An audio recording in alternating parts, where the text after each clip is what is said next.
Hello friends, my name is Abhishek Verma और code मंत्रा web learn में आपका स्वागत है। लास्ट लेक्चर की बात की जाए तो लास्ट लेक्चर मैंने आपको बताया था कि भाई साहब अगर आपको स्टार पैटर्न्स के प्रोग्राम बनाने हैं तो उस केस में आपको कुछ फंडामेंटल रूल्स को अपने माइंड में बिठा के रखना पड़ेगा। तो लास्ट लेक्चर मैंने आपको बताया था कि जो आपकी कंसोल स्क्रीन होती है, जो आपकी आउटपुट स्क्रीन होती है, उसका बिहेवियर क्या होता है, वो कैसे बिहेव करती है। क्योंकि आप एक चीज सोचिए, जब आप स्टार पैटर्न्स को प्रिंट कराओगे तो प्रिंट कहां कराओगे? आपकी आउटपुट स्क्रीन पर। और अगर आपको यही नहीं पता कि आपकी आउटपुट स्क्रीन का बिहेवियर क्या है तो आप उसको प्रिंट कैसे कराओगे? डन। कहां पर आपको स्पेस लेनी है, कहां पर आपको स्पेस नहीं लेनी है, ये सब कुछ डिपेंड करेगा आपकी आउटपुट स्क्रीन के बिहेवियर पर। तो जो भी अभी आपको स्क्रीन पे दिख रहा है, ये सारी चीज मैंने एक्सप्लेन करी थी आपको लास्ट वीडियो में। तो अगर आपने अभी उस वीडियो को नहीं देखा हो तो प्लीज उसको देखो और उसके बाद इस वीडियो को देखो, आपको ज्यादा ईजी लगेगा। दूसरी इंपॉर्टेंट चीज, इस टॉपिक को समझने के लिए जो नेस्टेड लूप मैंने आपको पढ़ाया था, तो उस लूप का जो पहला और दूसरा वीडियो है वो वीडियो बहुत ज्यादा इंपॉर्टेंट है। तो वो लेक्चर भी इस टॉपिक के साथ में क्या करेगा, रिलेट करेगा। डन। तो चलिए आगे बढ़ते हैं। तो आज इस लेक्चर की बात की जाए तो आज इस लेक्चर में हम नेस्टेड लूप और मैट्रिक्स पैटर्न, इसके रिलेशन को समझने की कोशिश करेंगे। रिमेंबर, तो आपकी बात की जाए तो आपके सामने यहां पर एक मैट्रिक्स बना हुआ है। डन। अब एक चीज ध्यान दीजिएगा प्लीज, मैं जो कंसेप्ट आपको बताने जा रहा हूं, ये कंसेप्ट आपको हर उस जगह पे यूज होगा जहां पर आप प्रॉब्लम को in the form of matrix solve करोगे। अगर आप स्टार पैटर्न्स की बात करो, स्टार पैटर्न का जो कंसेप्ट होता है वो क्या होता है? वो एक मैट्रिक्स पैटर्न होता है। अगर आपने गेम खेला होगा जिसका नाम होता है कैंडी क्रश, तो कैंडी क्रश में जितना भी आर्किटेक्चर वो एक मैट्रिक्स पैटर्न है। इसके अलावा और अगर मान लीजिए कि आप प्रोग्राम बना रहे हो 2D अरे और 3D अरे के बेस पर, तो उस केस में भी ये कंसेप्ट आपको बहुत ज्यादा काम आएगा। तो यहां पर जो चीज मैं आपको बताने वाला हूं एक जनरलाइज रूल है। यहां पर जो भी कंसेप्ट मैं आपको बताने जा रहा हूं वो सारे कंसेप्ट किसी बुक में नहीं लिखे हुए हैं। इन सभी कंसेप्ट की बात की जाए तो ये मेरे माइंड के कंसेप्ट हैं और जिन्हें थ्योरेटिकल फॉर्म में मैं आपको समझाने की कोशिश कर रहा हूं। अगर आपको ये समझ में आ गए तो आप कहीं ना कहीं कई लॉजिकल प्रॉब्लम को बहुत ज्यादा इजी वे में सॉल्व आउट कर लोगे। डन। तो चलिए आगे बढ़ते हैं। तो यहां पर आपके सामने एक मैट्रिक्स अवेलेबल है। अब मैट्रिक्स की बात करें, मैट्रिक्स क्या होता है? मैट्रिक्स एक रो और कॉलम कॉम्बिनेशन होता है। अब यहां पर मैंने आपके सामने जो मैट्रिक्स बनाया है, इस मैट्रिक्स की बात की जाए तो ये एक 6x6 का मैट्रिक्स है, 6x6, जिसमें पहला 6 ये बता रहा है कि ये रोज हैं और दूसरा 6 ये बता रहा है कि ये कॉलम्स हैं। मतलब ओवरऑल मिलाकर यहां पर 6 रो और 6 कॉलम्स हैं। तो यहां पर ये क्या कहलाएगी? आपकी रो नंबर 1, ये रो नंबर 2, ये row number 3, then row number 4, row number 5, row number 6। That's it. Done. और कॉलम कितने हैं? कॉलम भी टोटल मिला के 6 हैं। तो आपने यहां पे लिख दिया column equal to 1, column equal to 2, column equal to 3, then column equal to 4, column equal to 5 and then column equal to 6। That's it. तो ये आपका एक मैट्रिक्स है जिसमें टोटल मिलाकर 6 रो और 6 कॉलम्स हैं। डन। मतलब ओवरऑल अगर बात की जाए तो इस पूरे मैट्रिक्स में कितनी सेल्स अवेलेबल हैं? यहां पर टोटल मिलाकर सेल्स अवेलेबल हैं 36। ये एक सेल है, ये एक सेल है, ये एक सेल है, ये सब क्या है? सेल्स हैं। अब ध्यान दीजिएगा प्लीज, अगर हर सेल की बात की जाए तो हर सेल का एक यूनिक आइडेंटिफिकेशन है। तो जैसे इस पर्टिकुलर सेल की बात करें, इसका यूनिक आइडेंटिफिकेशन क्या है? 1 1। इसका मतलब रो नंबर 1, कॉलम नंबर 1। इसकी अगर बात करें, इसका आइडेंटिफिकेशन क्या है आपका? 2 6। मतलब क्या? Row number 2, column number 6। Done. अगर इसकी बात करें, इसका आइडेंटिफिकेशन क्या है? 6 6। मतलब क्या? Row number 6, column number 6। Done. तो ये आइडेंटिफिकेशन है। तो हर सेल की बात की जाए तो हर सेल का एक आइडेंटिफिकेशन है। डन। अब ध्यान दीजिएगा प्लीज, अब यहां पर अगर इस पर्टिकुलर आर्किटेक्चर की बात करें, इस आर्किटेक्चर को अभी हम समझने की कोशिश कर रहे हैं in the form of console. Console screen की बात की जाए तो कंसोल स्क्रीन के बारे में मैंने आपको लास्ट लेक्चर में कुछ चीज बताई थी। अब यहां पर कंसोल स्क्रीन के बारे में आपको यह बताया था कि अगर कंसोल स्क्रीन की बात की जाए तो सबसे पहले प्रिंटिंग कहां पर होगी? पहली लाइन में, पहली रो में। डन। क्लियर। और पहली रो में प्रिंटिंग होने के बाद कहां पर आएगा? दूसरी रो में। अब मेरे पॉइंट को समझने की कोशिश करो और इस कंसेप्ट को रिलेट करो। मैंने क्या बोला? पहली रो में पहले प्रिंटिंग होगी और उसके बाद कहां पर आएगा? सेकंड रो में। इसका मतलब क्या, ऐसा बोल सकता हूं, ये आपकी पहली रो है और इस पहली रो में कितने कॉलम हैं? 1 2 3 4 5 6। डन। तो क्या ऐसा बोल सकता हूं मैं कि पहली रो के सारे कॉलम ये पहला कॉलम, ये दूसरा कॉलम, ये तीसरा कॉलम, ये चौथा कॉलम, ये पांचवा कॉलम, ये छठा कॉलम। डन। तो इसका मतलब क्या हुआ कि पहली रो के सारे कॉलम में पहले प्रिंटिंग होगी और पहली रो के सारे कॉलम प्रिंट होने के बाद में वो कहां पर आएगा? दूसरी रो में। डन। फिर क्या होगा? दूसरी रो के सारे कॉलम में प्रिंटिंग होगी और उसके बाद कहां पर आएगा? तीसरी रो पे। डन। ऑटोमेटिकली वो फर्स्ट रो से सेकंड रो पे नहीं आएगा। पहली रो के सारे कॉलम जब प्रिंट हो जाएंगे तो उसके बाद वो कहां पर आएगा? सेकंड रो पे आएगा। ये मैंने आपको बताया था। डन। अब ध्यान दीजिएगा प्लीज, यहां पर पॉइंट को समझो। मतलब पहली रो की पूरी प्रोसेस कंप्लीट होने के बाद में कहां पर आएगा? सेकंड रो पे। और यही बात मैंने आपको ऑलरेडी एक बार बोली थी और यह कंसेप्ट मैंने आपको एक्सप्लेन किया था नेस्टेड लूप के साथ में। और मैंने आपको बोला था कि नेस्टेड लूप में आउटर लूप की पहली वैल्यू के लिए इनर लूप बार बार वर्क करता है। डन। अब पॉइंट को यहां पे समझने की कोशिश करो। जैसे आपने यहां पर रो कितनी ली है? टोटल मिला कितनी रो है यहां पर आपके पास में? 6। और कॉलम कितने हैं आपके पास में? टोटल मिला के 6। यहां पर ये जो रो है, मैं इस रो के लिए एक लूप चलाऊंगा और ये जो कॉलम है, इस कॉलम के लिए मैं एक लूप चलाऊंगा। तो चलिए एक बार अपन एक लूप क्रिएट करने की कोशिश करते हैं। तो ध्यान दीजिएगा प्लीज। तो मैंने यहां पर सबसे पहले 2 वेरिएबल ले लिए हैं। पहला वेरिएबल लिया है इंटीजर r फॉर रो और दूसरा वेरिएबल लिया है c फॉर कॉलम। डन। अब ध्यान दीजिएगा प्लीज। अभी की बात की जाए तो अभी मैं जो आउटर लूप है उसको रो के लिए क्रिएट कर रहा हूं। डन। क्यों क्रिएट कर रहा हूं आपको समझ में आ जाएगा। डन। तो यहां पर मैंने क्या किया? मैंने एक लूप लगाया फॉर r इक्वल टू 1। कहां से स्टार्ट करेगा? 1 से, क्योंकि एक रो। वो कितनी रो है टोटल मिला के? 6। तो मैंने यहां पे लिख दिया r less than equal to 6, that's it. और then r plus plus, that's it. तो ये हो गया आपका लूप। किसके लिए? रो के लिए। अब कॉलम कितने हैं आपके पास में? कॉलम है टोटल मिला के 6। तो आपने यहां पर एक लूप और लगा दिया है for c equal to 1, c less than equal to 10, c plus plus, that's it. Done. अब ये आपका एक लूप हो गया। क्लियर है? अब ध्यान दीजिएगा प्लीज। मैंने आपसे क्या बोला यहां पर कि पहली रो,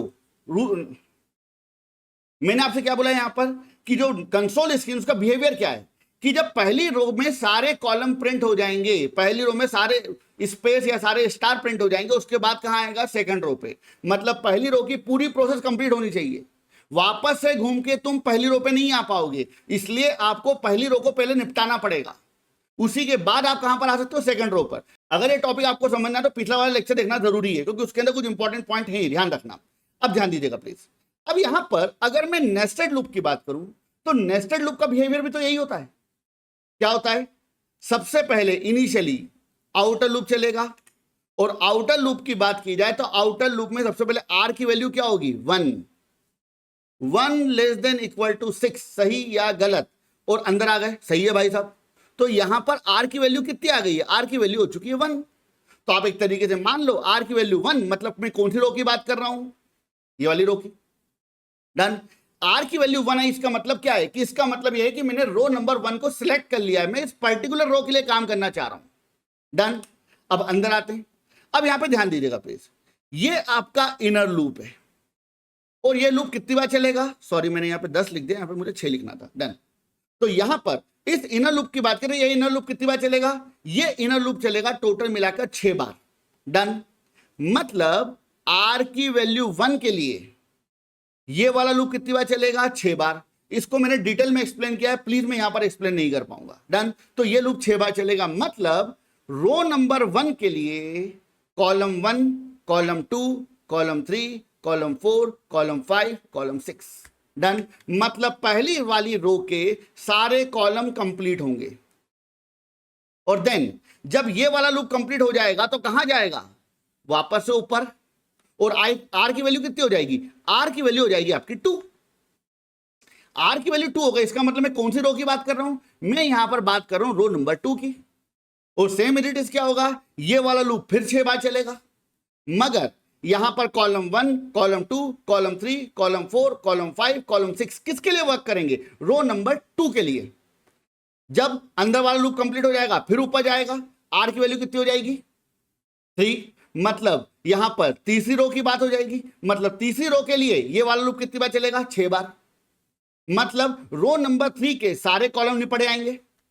सेम एरिटी रो नंबर 4 के लिए, 5 के लिए और 6 के लिए। डन। तो नॉर्मली अगर अपन बात करें आपकी जो कंसोल स्क्रीन है उसको अगर अपने वो मैच करना है तो पहले हमें पहली रो की वर्किंग को कंप्लीट करना पड़ेगा, पहली रो की वर्किंग को कंप्लीट करना पड़ेगा, उसके बाद हम कहां पर आ सकते हैं सेकंड रो पे। डन।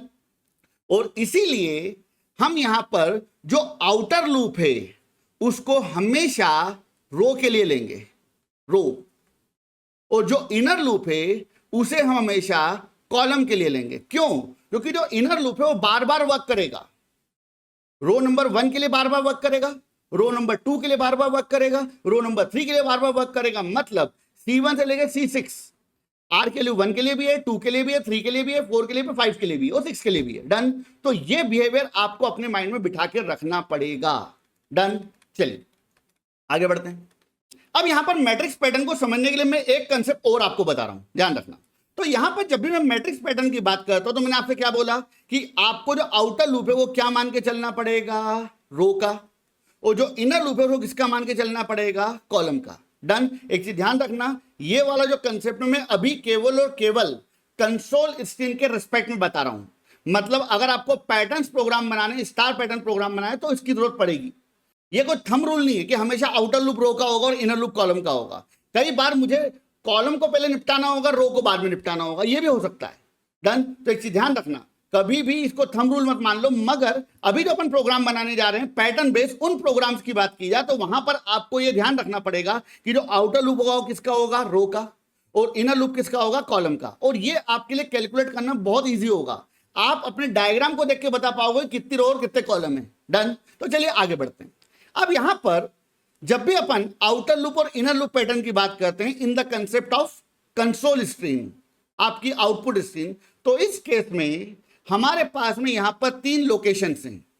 एक है लोकेशन 1, एक है लोकेशन 2 और एक है लोकेशन 3। डन। इन 3 जगह पर आप अलग अलग प्रकार के कोड को रख सकते हो और तीनों जगह के अपने अपने इंपॉर्टेंस है। डन। तो चलिए अपन एक एक लोकेशन को प्रॉपर्ली समझने की कोशिश करते हैं और देन उसके बाद में जब हम प्रोग्राम बनाएंगे मैट्रिक्स के तो आपके लिए बहुत ज्यादा इजी चीजें हो जाएंगी। तो चलिए आगे बढ़ते हैं। अब यहां पर सबसे पहले अपन बात करते हैं लोकेशन 1 के बारे में। अगर इस पर्टिकुलर लोकेशन को देखो तो आप नोटिस करोगे कि ये वो पोजीशन है, ये वो लोकेशन है जहां पर आउटर लूप स्टार्ट हो चुका है। जब भी आपका कंट्रोल यहां पर आएगा तो कब आएगा, जब ये वाली कंडीशन ट्रू हो के आप अंदर आओगे तभी तो यहां आएगा ना। डन। मतलब अगर इस लोकेशन की बात करो तो ये लोकेशन कौन सी है, जिसमें आउटर लूप स्टार्ट हो चुका है और इनर लूप स्टार्ट नहीं हुआ है। डन। तो चलिए समझने की कोशिश करते हैं। तो यहां पर सबसे पहले क्या होगा, सबसे पहले आउटर लूप में इनिशियलाइजेशन होगा, आर की वैल्यू कितनी 1, 1 लेस देन इक्वल टू 6। सही या गलत, सही है। कहां जाएगा भाई साहब, अंदर आया। अब अंदर आया तो यहां पर आर की वैल्यू कितनी है, आर की वैल्यू 1 है। इसका मतलब क्या हुआ, इसका मतलब यह हुआ कि आपने रो नंबर 1 को सिलेक्ट कर लिया, मतलब आप पहली वाली रो के लिए काम करना चाह रहे हो। डन। अब ध्यान देना, अब मुझे एक चीज सोच के बताओ कि क्या अभी मैं अगर इस पोजीशन की बात करूं, लोकेशन 1 की बात करूं, तो क्या अभी कॉलम वाला जो लूप है वो स्टार्ट हुआ है, यस और नो? नहीं, कॉलम वाला लूप अभी स्टार्ट नहीं हुआ है। डन। इसका मतलब क्या मैं ऐसा बोल सकता हूं कि अभी मैं करंटली इस पोजीशन पे हूं जिसमें मैंने रो को तो सिलेक्ट कर लिया है कि मैं किस रो के लिए वर्क करना चाहता हूं, मगर उस रो के किसी भी कॉलम के लिए मैंने वर्किंग अभी तक स्टार्ट नहीं करी है। डन। सोचिएगा इस चीज को आराम से, वीडियो को पॉज करो, सोचो। डन। तो ध्यान देना प्लीज यहां पे। तो यहां पर मैंने क्या करा है, अगर इस लोकेशन 1 की बात करो इसका मतलब यह हुआ कि मैंने रो को तो सिलेक्ट कर लिया है मगर कॉलम के लिए मैंने वर्किंग अभी तक स्टार्ट नहीं करी है। डन। तो पॉइंट को ध्यान से समझना, ऐसा लॉजिक जो किसी रो को सिलेक्ट करने के बाद मगर उस रो के कॉलम की वर्किंग स्टार्ट होने के पहले आपको करना है। फिर समझो, ऐसा लॉजिक जो किसी रो को सिलेक्ट करने के बाद और उसके कॉलम की वर्किंग को स्टार्ट करने के पहले करना है, वो सारा का सारा लॉजिक आप कहां लिखोगे? लोकेशन नंबर 1 पे। मतलब सिंपल सी बात है, लोकेशन नंबर 1 जो है वो ये वाली पोजीशन है, ये पोजीशन। डन। रो नंबर 1 के सारे कॉलम के पहले जो वर्क करना है आपको, वो सारे वर्क कहां करोगे आप? लोकेशन नंबर 1 पे। डन। अब बात करते हैं हमारी लोकेशन नंबर 2 के बारे में। अब लोकेशन नंबर 2 कहां है? लोकेशन नंबर 2 आपके इनर लूप के अंदर है। अब इनर लूप की बात करें तो इनर लूप कितनी बार चलेगा?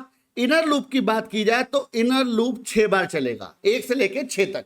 बट इनर लूप केवल 6 बार नहीं चलेगा। इनर लूप आउटर लूप की पहली वैल्यू मतलब रो नंबर 1 के लिए 6 बार चलेगा, फिर उसके बाद रो नंबर 2 के लिए 6 बार चलेगा, फिर रो नंबर 3 के लिए 6 बार चलेगा, रो नंबर 4 के लिए 6 बार चलेगा। मतलब ओवरऑल अगर बात की जाए तो जो इनर लूप है वो कितनी बार चलेगा? 36 बार। Done. Outer loop multiply inner loop, outer loop कितनी बार चलेगा? 6 बार। और इनर लूप कितनी बार का? आपका 6 बार। तो टोटल मिला के अगर इनर लूप की बात की जाए तो ये लूप टोटल मिला के 36 बार चलेगा, 36 टाइम्स। डन। अब ध्यान दीजिएगा प्लीज, अगर मैं यहां पर लोकेशन 2 की बात करूं तो लोकेशन 2 क्या है? Location 2 column number 1, column number 2, column number 3, column number 4, column number 5 के लिए और कॉलम नंबर 6 के लिए और हर रो के लिए। मतलब अगर मैं लोकेशन 2 की बात करूं तो जो लोकेशन 2 है वो यहां पर हर सेल को डिनोट कर रहा है। ये हर सेल, इसके अंदर जो भी वर्क होना है वो सारा वर्क कहां पर आएगा? लोकेशन नंबर 2 पर। कैसे? मैं आपको दिखा देता हूं। जैसे मान लो कि आपने पहली बार लूप चलाया, आर की वैल्यू कितनी? 1, कंडीशन ट्रू, अंदर आए, मतलब आपने रो नंबर 1 को सिलेक्ट कर लिया। अब इनर लूप कितनी बार चला? इनर लूप चला आपका ये 6 बार। मतलब जब सी की वैल्यू 1 हो जाएगी और आर की वैल्यू भी कितनी होगी? 1, मतलब रो नंबर 1 का पहला नंबर कॉलम, मतलब किसकी बात हो रही है? इस लोकेशन की। अगली बार सी की वैल्यू कितनी हो जाएगी? 2, मगर आर की वैल्यू 1 ही रहेगी, तो कौन से वाले कॉलम की बात हो रही है? ये वाले कॉलम। डन। अगर अगली बार की बात की जाए, सी की वैल्यू कितनी हो जाएगी? 3 हो जाएगी और आर की वैल्यू कितनी है? 1 है, मतलब हम कौन सी सेल की बात कर रहे हैं? ये वाली सेल। देन ये, देन ये, देन ये, बात खत्म। मतलब रो नंबर 1 की सारी सेल कंप्लीट हो जाएंगी। उसके बाद कहां पर आएगा? रो नंबर 2 पर आएगा, तो फिर इन सारी सेल के बारे में बात होगी। डन। तो ऐसा लॉजिक जो कि आपको इन सेल के अंदर लिखना है, वो सारा का सारा जो लॉजिक होगा वो कहां लिखाएगा? लोकेशन नंबर 2 पर। डन। पॉइंट को वापस से सुन लीजिए। अगर मैं यहां पर बात करता हूं लोकेशन नंबर 1 की, तो लोकेशन नंबर 1 पर कौन सा लॉजिक लिखा जाएगा? तो लोकेशन नंबर 1 पर वो लॉजिक लिखा जाएगा जो कि किसी रो को सिलेक्ट करने के बाद, मतलब जो आर की वैल्यू 1 होगी तो रो नंबर 1 की बात होगी, जब आर की वैल्यू 2 होगी तो रो नंबर 2 की बात होगी, जब आर की वैल्यू 3 होगी तो रो नंबर 3 की बात होगी, और जब आर की वैल्यू 6 होगी तो रो नंबर 6 की बात होगी। डन। तो यहां पर ऐसा लॉजिक जो किसी रो को सिलेक्ट करने के बाद और उसके कॉलम के स्टार्ट होने के पहले, मतलब मैं इस लोकेशन की बात कर रहा हूं, ये वाली लोकेशन। यहां पर आप रो को सिलेक्ट कर चुके हो मगर कॉलम की वर्किंग स्टार्ट नहीं हुई है। डन। तो ऐसा लॉजिक जो किसी रो को सिलेक्ट करने के बाद और उस रो के कॉलम की वर्किंग को स्टार्ट करने के पहले आपको करना है, वो सारा का सारा लॉजिक आप कहां लिखोगे? लोकेशन नंबर 1 पर। डन। मतलब आउटर लूप के स्टार्ट होने के बाद और इनर लूप के स्टार्ट होने के पहले, बात खत्म। अब बात करते हैं लोकेशन नंबर 2 के बारे में। तो लोकेशन नंबर 2 की अगर बात की जाए तो लोकेशन नंबर 2 पर हम वो लॉजिक लिखेंगे जो कि हर रो के हर कॉलम के लिए आपको अप्लाई करना है। क्योंकि जब आर की वैल्यू 1 होगी मतलब पहली वाली रो सिलेक्ट होगी, और ये लूप कितनी बार चलेगा? ये लूप चलेगा टोटल मिला के 6 बार।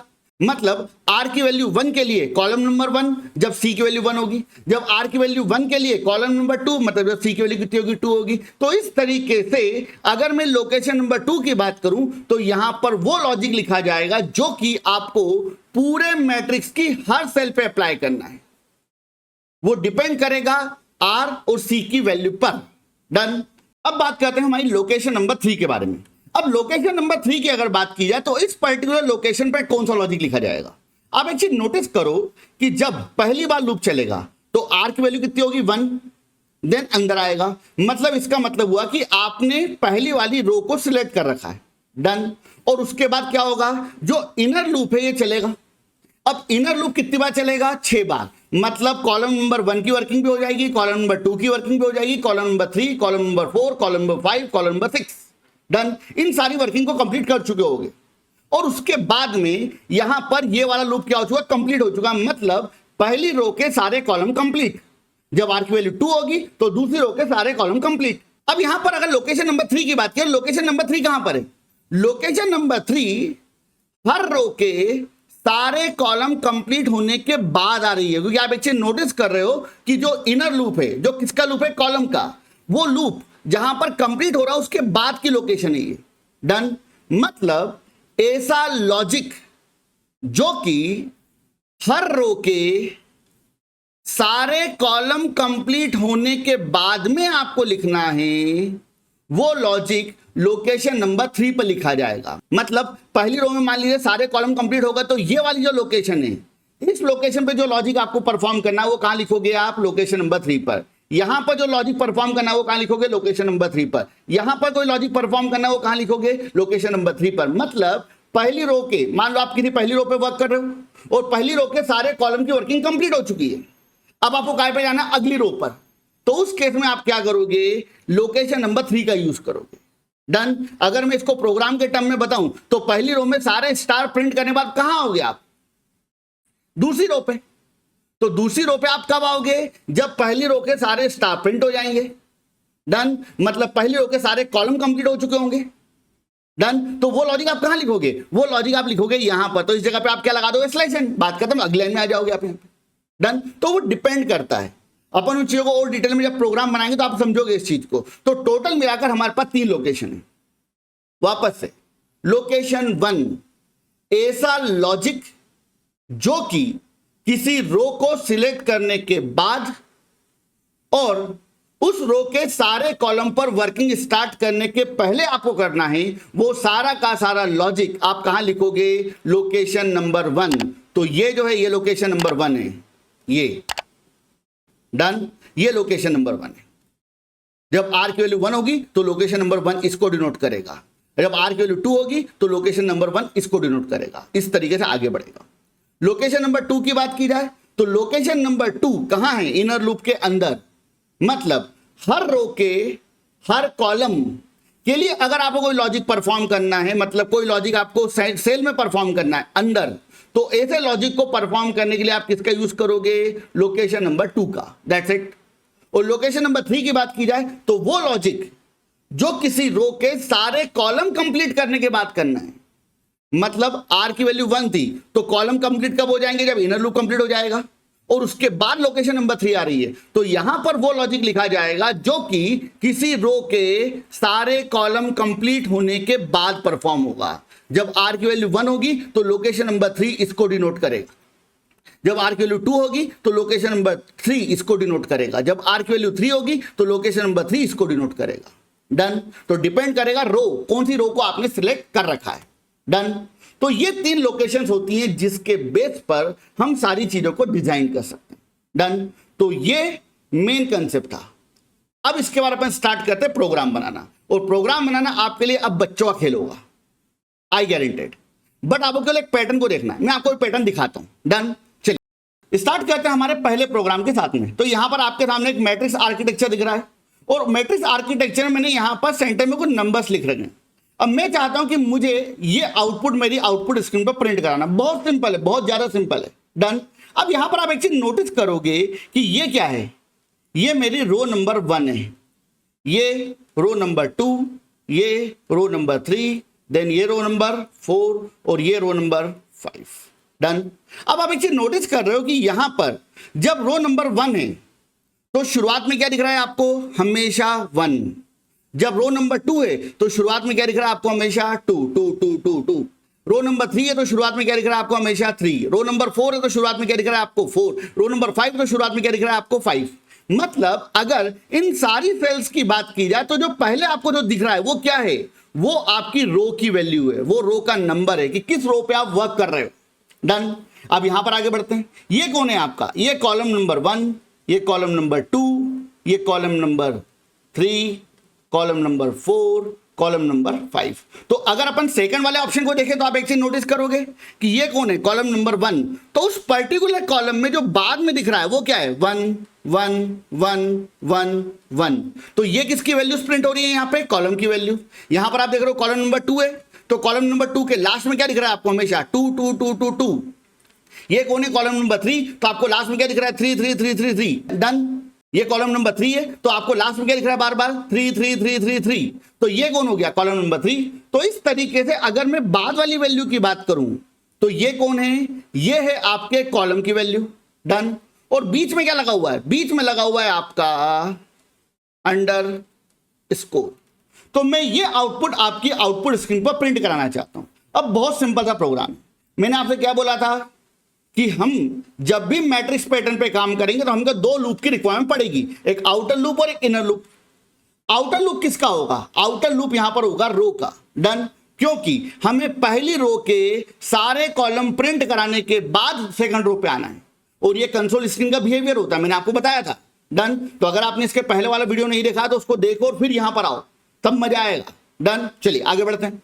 तो यहां पर हमारे पास टोटल मिला कितनी रो अवेलेबल है, 5। तो मैंने यहां पर एक लूप लगाया, या मैंने सबसे पहले क्या करा, मैंने 2 वेरिएबल डिक्लेयर कर, इंटीजर रो और integer column. That's it, 2 variable ले लिए। तो चलिए स्टार्ट करते हैं हमारे लूप को। सबसे पहले अपन लगाएंगे हमारा आउटर लूप। अब आउटर लूप की बात की है तो आउटर लूप किसका होगा, रो का। तो यहां पर मैंने स्टेटमेंट लिख दिया रो इक्वल टू 1। डन। क्योंकि पहली रो है, कहां तक जाना है आपको, टोटल मिला के 5th रो तक। तो आपने यहां पे कंडीशन लगा दी रो लेस देन इक्वल टू 5, बात खत्म। और देन आपने यहां पे लिख दिया है रो प्लस प्लस। क्लियर, बात खत्म हो गई। तो ये आपका आउटर लूप रेडी हो चुका है। अब इसके बाद बात करते हैं हम कॉलम की। तो यहां पे टोटल कितने कॉलम अवेलेबल है, 5। तो हमने यहां पर एक लूप और लगा दिया है, फॉर कॉलम इक्वल टू 1, 1 से स्टार्ट किया, column less than equal to 5 और column plus plus. That's it. तो ये आपके कॉलम का लूप हो गया। अब एक चीज ध्यान दीजिएगा प्लीज। अब यहां पर अगर इस पूरे आर्किटेक्चर की बात की जाए तो यहां पर हमने क्या किया है, हमने आउटर लूप को 5 बार चलाया है। क्यों, क्योंकि हमारे पास टोटल मिला के रो कितनी है, 5 है। और हमने इनर लूप को कितनी बार चलाया है, 5 बार। क्यों, क्योंकि हमारे पास टोटल मिला के कॉलम कितने हैं, 5। डन। तो 5 रो है इसलिए 5 बार आउटर लूप चला दिया, 5 कॉलम इसलिए 5 बार इनर लूप चला दिया। डन। अब ओवरऑल अगर बात की जाए तो आउटर लूप कितनी बार चलेगा, 5 बार, मगर इनर लूप कितनी बार चलेगा, इनर लूप चलेगा टोटल मिला के 25 बार। क्यों, क्योंकि आर की वैल्यू 1 के लिए, मतलब रो 1 के लिए 5 बार, रो 2 के लिए 5 बार, रो 3 के लिए 5 बार, रो 4 के लिए 5 बार, रो 5 के लिए भी कितनी बार चलेगा, 5 बार। डन।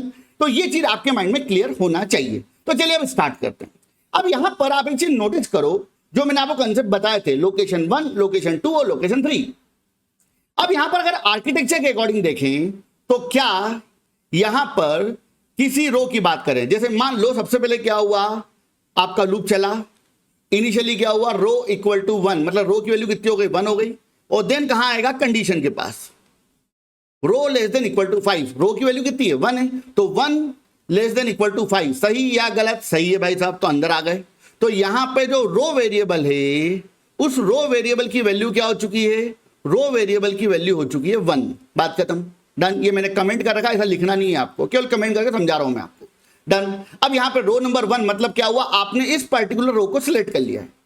अब मुझे एक चीज बताओ कि यहां पर रो के कॉलम में क्या प्रिंट होना है, यहां पे 1 1 प्रिंट होना है, यहां पे 1 2 प्रिंट होना है, यहां पे 1 3 प्रिंट हो रहा है, मगर क्या पहले कुछ होना है, नहीं, पहले कुछ भी प्रिंट नहीं होना है। तो इस केस में जो आपकी लोकेशन नंबर 1 है, इसको मैं क्या कर रहा हूं, एम्प्टी छोड़ रहा हूं, यहां कुछ नहीं कर रहा हूं। डन। आगे बढ़ते हैं। अब आप एक चीज नोटिस करो, इस रो नंबर 1 के जो सेल्स हैं, अंदर वाले एरियाज हैं, इनके अंदर क्या कुछ प्रिंट हो रहा है, बिल्कुल हो रहा है। क्या प्रिंट हो रहा है, पहले प्रिंट हो रहा है आपके रो की वैल्यू, ये रही रो की वैल्यू, और बाद में क्या प्रिंट हो रहा है, आपके कॉलम की वैल्यू। That's it. तो मैं यहां पर एक स्टेटमेंट लगा रहा हूं, print F percentile D underscore percentile D. Then उसके बाद में थोड़ी सी यहां पे स्पेस छोड़ रहा हूं, देन इन्वर्टेड क्लोज किया, और मैंने यहां पर स्टेटमेंट लिख दिया है row underscore, sorry, row comma column. That's it. Done. अब ध्यान दीजिएगा प्लीज। अब यहां पर इसके बाद में नॉर्मली अगर अपन पैटर्न के अकॉर्डिंग बात करें तो क्या होगा, जब रो की वैल्यू 1 होगी पहली बार तो पहली रो सिलेक्ट हो गई यहां पे, और देन जब कॉलम की वैल्यू 1 होगी पहली बार जब लूप चलेगा अंदर वाला तो कॉलम की वैल्यू 1 होगी, तो 1 लेस देन इक्वल टू 5 सही है गलत, सही है, अंदर आएगा और अंदर आके क्या प्रिंट हो जाएगा, रो और कॉलम की वैल्यू, रो की वैल्यू कितनी है 1, कॉलम की वैल्यू कितनी है 1, तो आपका ये प्रिंट हो जाएगा। अगली बार यहां से लूप कहां जाएगा, वापस से ऊपर, कॉलम की वैल्यू कितनी हो जाएगी 2 और रो की वैल्यू कितनी रहेगी 1, तो अगली बार क्या प्रिंट हो जाएगा 1_2, उसके बाद क्या प्रिंट हो जाएगा 1_3, उसके बाद क्या प्रिंट हो जाएगा 1_4 और 1_5, डन। अब आप एक चीज नोटिस करो, क्या 5 कॉलम प्रिंट होने के बाद, पहली रो के 5 कॉलम प्रिंट होने के बाद और कुछ बचा क्या, आपका लूप एंड हो जाएगा। मगर आप एक चीज नोटिस कर रहे हो कि पहली रो के सारे कॉलम प्रिंट होने के बाद में अगला कंटेंट जो है 2_1 यहां प्रिंट नहीं होगा, 2_1 अगली लाइन में प्रिंट होगा। अब पॉइंट को वापस सुनना, मैंने क्या बोला, पहली रो के सारे कॉलम प्रिंट होने के बाद में जो 2_1 है वो कहां प्रिंट होगा, अगली लाइन में। तो इसके लिए मैं जो लोकेशन नंबर 3 है यहां पर एक स्टेटमेंट लगा दूंगा printf/n। मैंने स्लेशन को इस लूप के बाहर इसलिए लगाया है क्योंकि अगर मैं इस स्लेशन को अंदर लगा देता तो ये सारा कंटेंट एक लाइन में आया था कुछ इस तरीके से 1_1, 1_2, 1_3। क्यों, क्योंकि हर बार वैल्यू प्रिंट होने के बाद अगली लाइन पे आ जाता। मगर मैंने यहां पर क्या किया, स्लेशन को लगाया है लोकेशन नंबर 3 पर। इसका मतलब क्या हुआ, पहली रो के सारे कॉलम, मतलब ये भी ये भी ये भी ये भी और ये भी सारे कॉलम प्रिंट होने के बाद में जब ये लूप कंप्लीट हो जाएगा तो उसके बाद कौन वर्क करेगा, आपका स्लेशन, डन। तो ये एक प्रोग्राम मैंने आपके सामने बनाया और ये प्रोग्राम आपको ये आउटपुट शो करवाएगा, डन। तो एक बार अपन इस प्रोग्राम को प्रॉपर्ली ड्राई रन करके चेक कर लेते हैं, डन। और इसके बाद में हम कुछ प्रोग्राम बनाएंगे जो आप केवल देखते से बना दोगे। तो चलिए स्टार्ट करते हैं। तो यहां पर सबसे पहले कौन वर्क करेगा, सबसे पहले आपका आउटर लूप वर्क करेगा। तो यहां पर क्या होगा, सबसे पहले रो की वैल्यू कितनी 1, देन कंडीशन के पास जाएगा रो लेस देन इक्वल टू 5 सही या गलत, सही है, तो यहां पर कहा जाएगा आपके लूप के अंदर। इसका मतलब क्या हुआ, आर रो की वैल्यू कितनी है 1 है, मतलब आपने पहली वाली रो को सिलेक्ट कर लिया, डन। अब यहां पर मान लीजिए कि ये आपकी कंसोल स्क्रीन है, आउटपुट स्क्रीन है। अब कंसोल स्क्रीन की बात करें तो यहां पर बहुत सारी रो हो सकती हैं और कॉलम की बात करें तो कॉलम भी बहुत सारे हो सकते हैं, डन। हम यहां पर 5x5 का एग्जांपल लेके चल रहे हैं, मगर इससे काफी ज्यादा बड़ा आर्किटेक्चर आपकी रो और कॉलम का होता है, मैट्रिक्स पैटर्न का, डन। तो चलिए स्टार्ट करते हैं। तो यहां पर क्या हुआ, रो नंबर 1 के लिए लूप के अंदर आया और रो के लिए कितनी हो गई 1 हो गई, मतलब आपने क्या करा, आपने यहां पे पहली रो को सिलेक्ट कर लिया, डन। अब इसके बाद में अंदर आएगा। अब यहां पर कॉलम की वैल्यू कितनी है, कॉलम की वैल्यू 1 है, 1 लेस देन इक्वल टू 5 सही या गलत, सही है, और कहां आ जाएगा अंदर। अब नॉर्मली क्या होगा, मैंने आपको बताया था इसके पहले वाले वीडियो में कि जो आपकी प्रिंटिंग होती है वो यहां से स्टार्ट होती है ऊपर वाले कॉर्नर से, डन। एक बार वीडियो को चेक करो, मैं सब कुछ बता रखा है वहां पे, डन। तो यहां पर क्या होगा, कॉलम की वैल्यू कितनी 1, रो की वैल्यू कितनी 1, और प्रिंटिंग कहां से स्टार्ट होती है, प्रिंटिंग यहां से स्टार्ट होती है। तो इस केस में जब कॉलम की वैल्यू 1 होगी और अंदर आएगा तो ये प्रिंटफ वर्क करेगा। और प्रिंटफ में क्या कर रखा है अपन ने, रो और कॉलम की वैल्यू को प्रिंट करा रखा है। पहले वाले परसेंटाइल डी पे रो की वैल्यू प्रिंट होगी और दूसरे वाले परसेंटाइल डी पे कॉलम की वैल्यू प्रिंट होगी, डन। तो इस केस में यहां पर आपको आउटपुट मिलेगा 1_1, दैट्स इट। क्यों, क्योंकि आपने रो और कॉलम की वैल्यू को प्रिंट कराया, रो की वैल्यू 1 थी और कॉलम की वैल्यू भी क्या है 1 है, डन। और उसके बाद क्या है, थोड़ा सा स्पेस है, तो यहां पर एक छोटी सी स्पेस आ जाएगी, मतलब कर्सर आपका यहां आ जाएगा इस जगह पे, डन। अब इसके बाद कहां जाएगा, वापस ऊपर जाएगा, कौन से वाले लूप पे, इनर लूप के इंक्रीमेंट के पास। तो कॉलम की वैल्यू कितनी हो जाएगी 2, और फिर कहां आएगा 2 लेस देन इक्वल टू 5 सही या गलत, सही, फिर अंदर आएगा और यहां पे क्या प्रिंट कर देगा, रो अंडरस्कोर कॉलम। रो की वैल्यू कितनी है, रो की वैल्यू अभी भी 1 है और कॉलम की वैल्यू कितनी है 2 है, तो यहां पर क्या प्रिंट हो जाएगा 1_2, फिर एक स्पेस आ जाएगा, कर्सर यहां आ जाएगा। इसी तरीके से अगली बार क्या होगा, कॉलम की वैल्यू कितनी हो जाएगी आपकी 3, तो यहां पे क्या प्रिंट कर देगा 1_3 एज इट इज। आगे क्या प्रिंट करेगा 1_4 और लास्ट में क्या प्रिंट कर देगा 1_5। बात खत्म।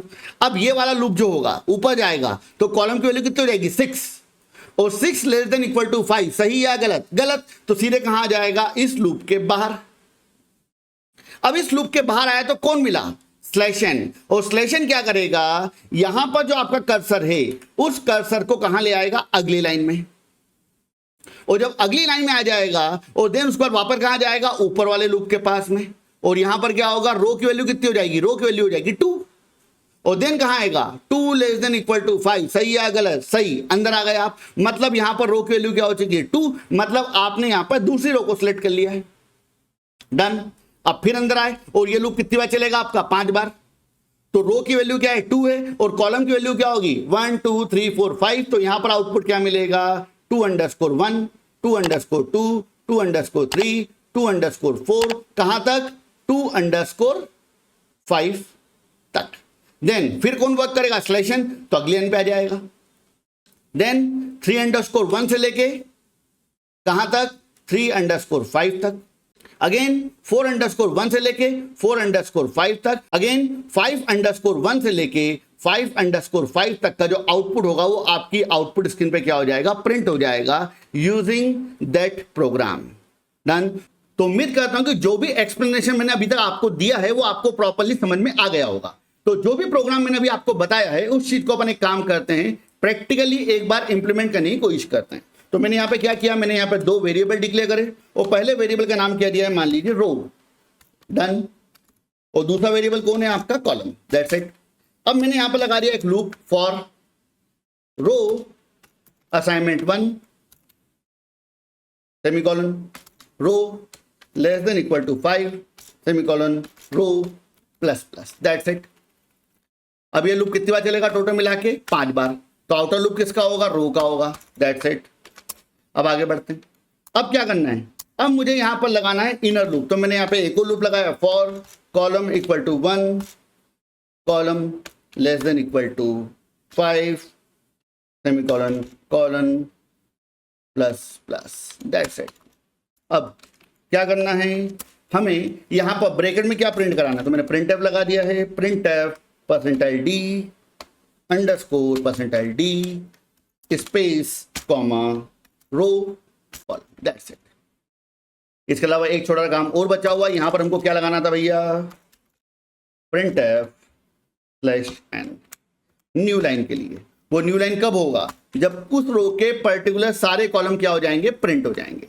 तो चलिए हम इस प्रोग्राम को एक बार रन करके देखते हैं। डन। तो मैंने इस कोड को क्या करा, कंपाइल किया, स्विच लिखा हुआ प्रोग्राम का नाम, स्विच रहने दो चलेगा, और कोड को क्या किया अपन ने, रन किया। तो आपके सामने आउटपुट क्या दिख रहा है, 1_1 1_2 1_3 कहां तक, 5_5 तक।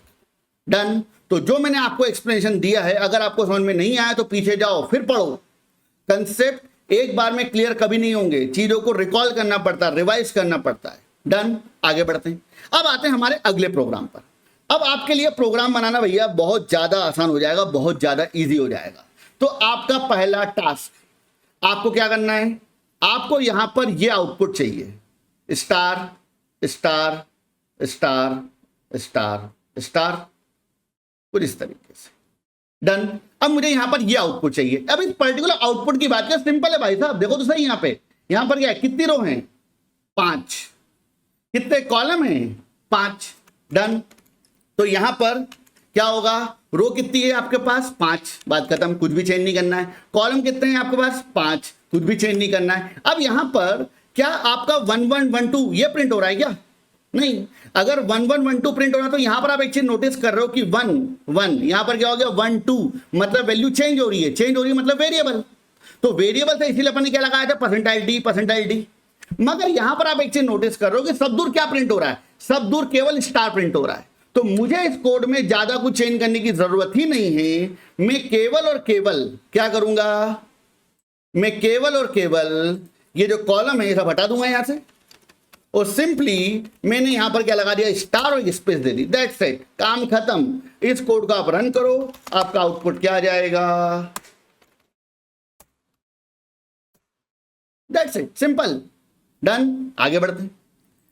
अब बात करते हैं हमारे अगले प्रोग्राम के बारे में। हमारा अगला प्रोग्राम क्या है, हमें हमारी आउटपुट स्क्रीन पर प्रिंट कराना है कुछ ऐसा, 5 5 5 5 5, then again 5 5 5 5 5, again 5 5 5 5 5, that's it, केवल इतना आउटपुट प्रिंट कराना है। अब इस प्रोग्राम को आप सोचो, आपके पास टोटल मिला के रो कितनी है?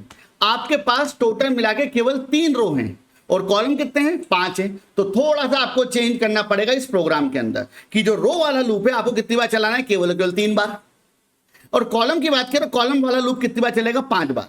मगर इस बार आप एक चीज नोटिस कर रहे हो कि आपका जो मैट्रिक्स है उसमें प्रिंट क्या हो रहा है? स्टार प्रिंट हो रहा है? नहीं, यहां पे क्या प्रिंट हो रहा है? 5। कांस्टेंट वैल्यू, हर जगह 5 प्रिंट हो रहा है। तो इस केस में आप जहां पे स्टार लगा के बैठे थे वहां पे क्या लगा दो? 5 लगा दो, बात खत्म, डन। और इस कोड को अपन एक काम करते हैं, इस कोड को हम एक बार कंपाइल और रन करके चेक करते हैं आउटपुट क्या मिलेगा। That's it, simple, done. तो ये आपका अगला प्रोग्राम था। देखिए बेस क्लियर होगा तो आपके लिए आगे की चीजें बहुत ज्यादा इजी हो जाएंगी। आगे बढ़ते हैं, अब बात करते हैं हमारे अगले प्रोग्राम पे। अब मैं यहां पर क्या चाहता हूं, ध्यान दीजिएगा प्लीज। मैं यहां पर चाहता हूं कि मुझे आउटपुट कुछ ऐसा मिले, 1 1 1 1 1। उसके बाद क्या मिले आपको? 2 2 2 2 2, देन 3 3 3 3 3, देन 4 4 4 4 4, देन 5 5 5 5 5। ये आपको आउटपुट चाहिए। अब यहां पर आप एक चीज नोटिस कर रहे हो कि ये क्या है? रो नंबर 1, ये क्या है? रो नंबर 2, ये क्या है? रो नंबर 3, और ये कौन है? Row number 5। आप एक चीज नोटिस कर रहे हो कि यहां पर आपको आपकी रो की वैल्यू प्रिंट होती हुई दिख रही है कि रो नंबर 1 है तो सब दूर क्या प्रिंट हो रहा है? 1। रो नंबर 2 है तो सब दूर क्या प्रिंट हो रहा है? 2। रो नंबर 3 है तो सब दूर क्या प्रिंट हो रहा है? 3। तो इसके लिए अपन क्या करेंगे? छोटा सा काम, ये जो 5 लिखा हुआ है इसको मैंने यहां से हटाया, यहां पे लगाया %d, क्योंकि मेरी वैल्यू बार बार चेंज हो रही है, पहले 1 है फिर 2 है फिर 3 है, और ये किसकी वैल्यू है? रो की। तो कॉमा लगा के यहां पे क्या लिख दो भाई साहब? बोलो बोलो, रो। सब सही बोल रहे हो, एकदम सही, डन। अगर वीडियो अभी तक समझ में आया तो प्लीज अभी लाइक कर दो, बाद में तो करोगे नहीं मुझे पता है बहुत अच्छे तरीके से, और कमेंट करने की तो आदत नहीं डाल रही तुमने, ठीक है। सवेरे 5:30 बजे से वीडियो रिकॉर्ड कर रहा हूं, थोड़ी सी मेहनत के लिए एक लाइक तो बनता भाई। चलो आगे बढ़ते हैं। कोड को कंपाइल करा, कोड को रन किया, आउटपुट क्या मिला आपको? 1 1 1 2 2 2 3 3 3।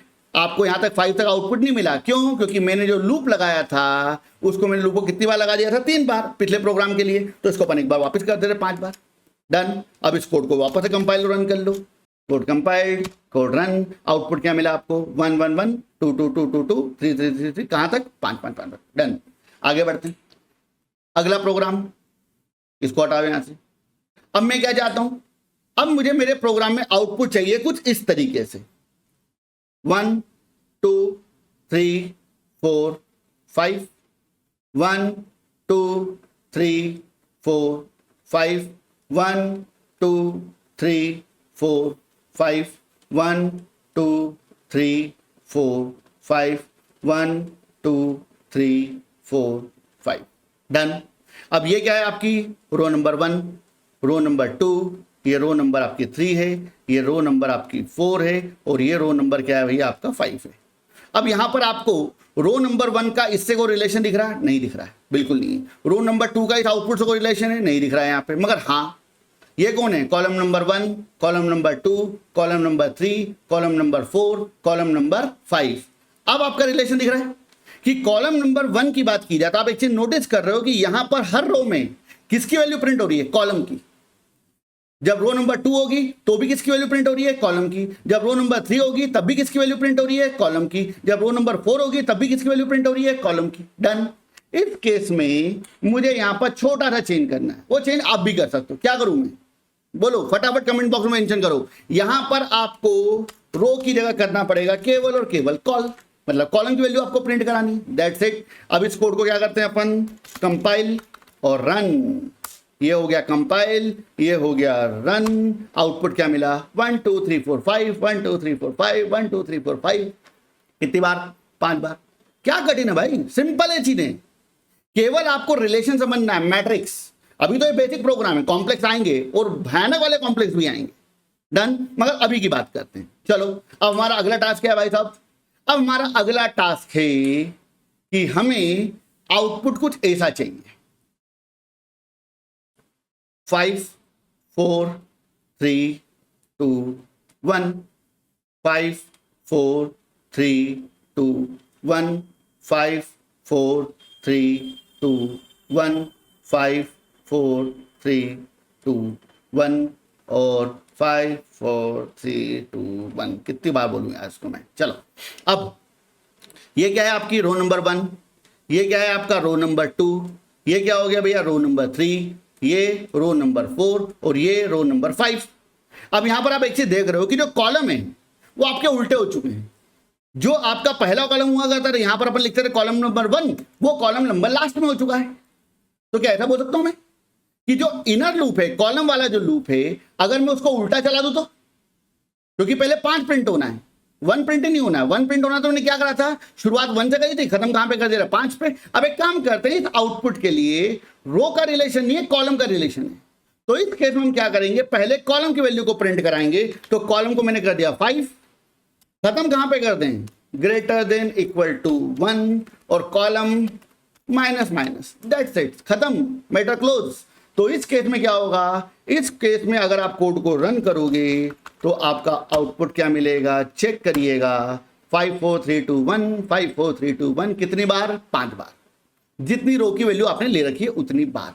अगर मुझे इसको 10 बार प्रिंट करना है तो रो की वैल्यू को चेंज करना है, कॉलम की वैल्यू को चेंज नहीं करना है। डन, क्लियर हो रही चीजें, आगे बढ़ते हैं। हाँ भैया, कमेंट में मेंशन करो तो समझ में आएगा। देखो, फर्स्ट ऑफ ऑल आप कंटेंट को शेयर करो प्लीज, दूसरे फ्रेंड्स को, आपके जो भी फ्रेंड्स हैं। इसके अलावा जो वीडियो उसको लाइक करो, सब्सक्राइब करो और इसको स्प्रेड करो अदर स्टूडेंट के साथ में प्लीज। चलिए आगे बढ़ते हैं, क्योंकि वो हमको मोटिवेशन देता है कि हाँ यार हमारा कंटेंट अच्छा है तभी जाके स्प्रेड हो रहा है, और अगर अच्छा नहीं है तो फिर कैसे स्प्रेड होगा। तो प्लीज इसको स्प्रेड करो दूसरे फ्रेंड्स के साथ में। आगे बढ़ते हैं। अब यहां पर हमारा अगला प्रोग्राम क्या है, अब हमारा अगला प्रोग्राम है कुछ ऐसा, ध्यान दीजिएगा प्लीज। मैं यहां पर आउटपुट में चाहता हूं कुछ ऐसा, ध्यान देना, 1 4 9 16 और 25, 1 4 9 16 25, 1 4 9 16 25, 1 4 9 16 25, and then again 1 4 9 16 25, that's it, done. अब आप एक चीज नोटिस कर रहे हो यहां पर कि इस पर्टिकुलर डायग्राम की बात की जाए तो ये कौन है आपकी, row number 1, row number 2, row number 3, row number 4, row number 5, done. ऊपर क्या है, ये आपका कॉलम नंबर 1 है, column number 1, column number 2, column number 3, column number 4, column number 5। अब आपको देखना पड़ेगा कि यहां पर इस पूरे आउटपुट का रो और कॉलम से क्या रिलेशन है। अगर अपन रो की बात करें तो पहली रो का जो आउटपुट है इसका कोई रिलेशन नहीं है रो के साथ में, डन, मगर कॉलम के साथ में है।